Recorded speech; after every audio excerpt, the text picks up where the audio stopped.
Frank, you've been known as the premier politician in this state for decades. Tell us about your political campaigns. The first campaign, of course, you can imagine, here I am, a city attorney of Alpena, and I've got to run statewide in 9 months. Well, I'd already declared the Michigan Senate unconstitutional. I made lots of enemies there. I had the interracial murder case in Detroit, but ironically, all of those things that I did made my name well known, and people took sides. Unfortunately, the majority took sides on my side.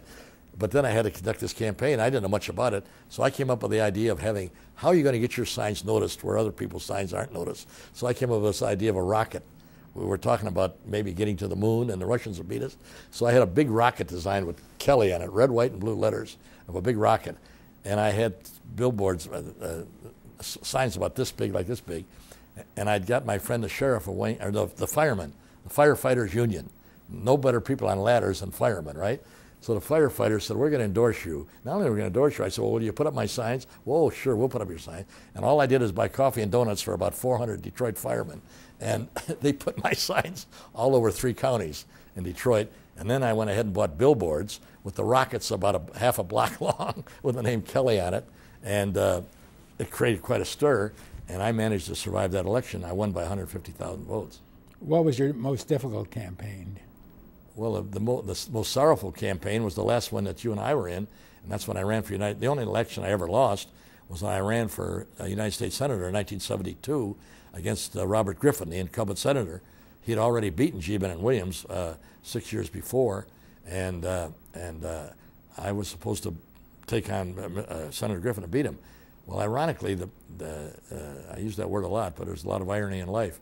But in the polls in July of 1971, or maybe it was April of 71, the polls showed me about 18 points ahead. I mean, I was really riding high in those days. And lo and behold, they said, so the Republicans were trying to figure out what issue could they come up with possibly to beat Frank Kelley in the following election. Well, they sure came up with one, and it evolved, and that was the busing issue. And ironically, in the busing case, it was an obscure case in which certain people in Detroit had claimed that the Detroit school system had discriminated against black children. Well, I didn't believe it, and I didn't have evidence that they ever did, but it was a case. But nobody ever paid any attention to it. But some political activists in Oakland County and others took it up and said, oh my gosh, as a result of this case, we're going to have cross-district busing. In order to assure racial harmony in schools, they're going to take black children from Detroit and bus them to the suburbs, and white children from the suburbs and bus them into Detroit. Well, in a discordant society of the time, that was probably the worst possible suggestion that you could have. And my opponents jumped on that and said that the Democrats are in favor of cross-district busing, which we never were, but they just said we were. And the reason why it wasn't true was that I was a defendant in the case. They had sued the state of Michigan, the governor, and the attorney general, and the city of Detroit for discrimination. So I had to defend against the accusations that the state or the city had discriminated against black students in Detroit. And after I lost the election on the busing issue, highly emotional, I remember one newspaper who was never my favorite, had a headline, a vote for Kelley is a vote for busing, you know? And it was that kind of animosity. Well, I went from 18 points ahead to dead even, and I lost that election by, I don't know, less than 100,000 votes. But I also had the misfortune of being running with George McGovern that year. I ran 500,000 votes ahead of McGovern and still lost the election. Had it not been for busing, I would have been a United States Senator, but whether or not I would have liked it or not is problematical. But it's the only election I ever lost. But you were with me that long night. And it was funny because in the early returns in Detroit, it showed Frank Kelley going to be the next senator, and I was winning. And guess who called me from outstate, my field operative, to tell me that as the votes came in from outstate, Frank, you're not going to win, you're going to lose. It was Jim Blanchard.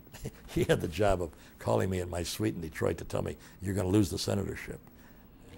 Tell us about your relations with the media. Well, both you and I had a feeling early on that in public life, you have to get along with the media. And two things you can't do. First of all, you got to get along with them, whether you like the particular person or not. You have to get along with them. And number two, never lie to them. The only way you can earn their respect is if you're 100% candid and honest. You may not have to tell them everything, but if you tell them something, tell them the truth. And we operated on that basis. And we went to great lengths to let, as much as we could possibly, let all the press know what we were doing. And we never issued a press release unless it had some solid, hard news in it. We didn't issue fluff pieces. And we got a reputation of making hard news and good news. If you got a press release from our office, you had a story. There was something you could write. We didn't just write stories about who was the Cherry Queen or something like that. And thanks to you and I working together, we developed a good relationship with the press. And that was doubly difficult because editorially, most of the newspapers in the state, and to this day, especially in those days, were pretty much Republican. And I was a Democratic office holder. And I could have been killed editorially if I didn't get along with the working press. And fortunately, we did get along with the working press, and they would tell their editorials, you know, Frank Kelley, Leon Cohen are not bad fellows, and they're honest, and they try to tell you the truth.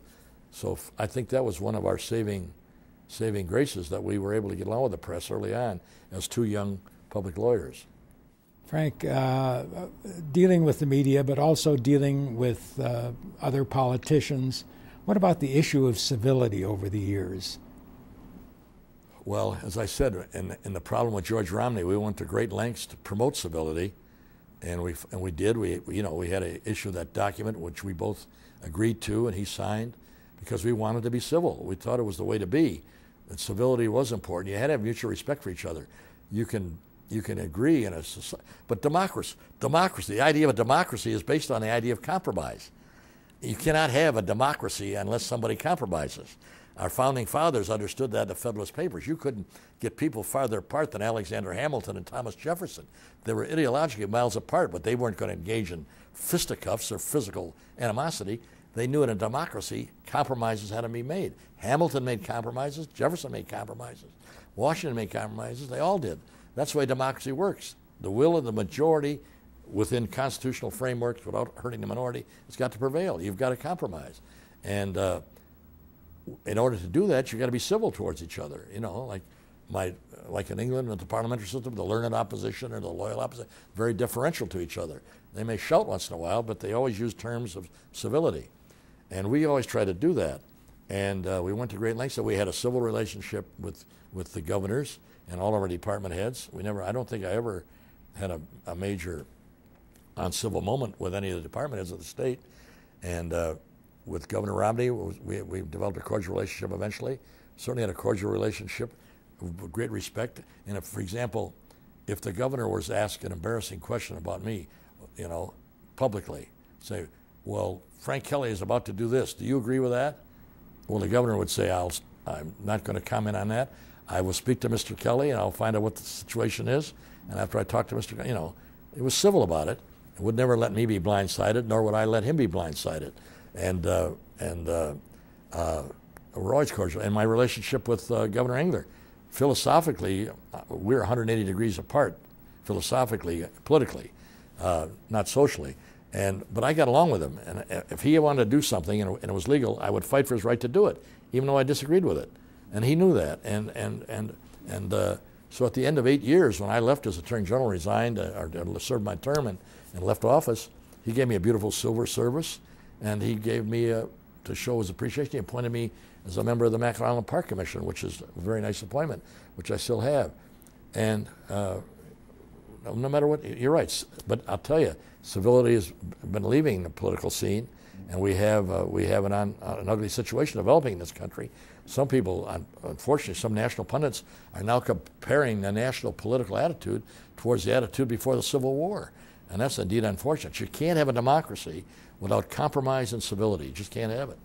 You were chosen by your fellow attorneys general as president of the National Association of Attorney General. Tell us about that role and what you did there. Well, all 50 attorney generals belong to an outfit called the National Association of Attorney General. And that was a group we met a couple times a year in different parts of the country. And we got to know each other. There's only 50 of us. And we had a very close personal relationship. And most of the time it'd be about 35 Democrats, 15 Republicans. And we made a rule. When I first got in the group, I said, let's leave partisan politics at the border. When we leave the state, let's just work together for the good of American justice and American law. And we did for many, many years. That's broken down now. It doesn't work that way. There's a Republican caucus of the National Association of Generals. There's a Democratic Caucus National Association, and it's kind of mean-spirited. We never had that